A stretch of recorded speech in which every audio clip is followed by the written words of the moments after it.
ഉണക്കച്ചീനിയും വൻപയറും കൂടെ കുക്കറിലിട്ട് പൊള്ളി ഒരു ഐറ്റം ഉണ്ടാക്കാം. നാടനാണ്, പക്ഷെ ടേസ്റ്റ് ഉഗ്രനാണ് കേട്ടോ.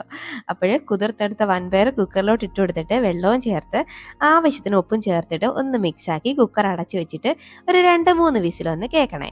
അപ്പോഴേക്കും നമ്മുടെ കുതിർത്ത് വെച്ച ഉണക്കച്ചീനിയും അതുപോലെ വെള്ളത്തിൽ ഇട്ട് ഒന്ന് വേവിച്ചെടുക്കണം. ഉപ്പൊക്കെ ചേർത്തിട്ട് വേണം വേവിച്ചെടുക്കാൻ. ഇതുപോലെ ഒന്ന് വെന്ത് വരുമ്പോഴേക്കും നമ്മുടെ വെന്ത് വന്ന വൻപയറിലോട്ട് ഇതും കൂടെ അങ്ങോട്ട് ചേർത്ത് കൊടുക്കണം. എന്നിട്ട് നന്നായിട്ട് അങ്ങോട്ട് മിക്സ് ആക്കിയിട്ട് ഇതിലേക്ക് ഒരു അരപ്പും കൂടെ അങ്ങോട്ട് ചേർത്ത് കൊടുക്കണം. തേങ്ങയും ചെറിയുള്ളിയും വെളുത്തുള്ളിയും കുറച്ച് ചെറിയ ജീരകവും മഞ്ഞൾപ്പൊടിയും കൂടെ ചേർത്തിട്ടുള്ള ഒരു അരപ്പാണ് കേട്ടോ. കാണിക്കാൻ വിട്ടുപോയതാണേ.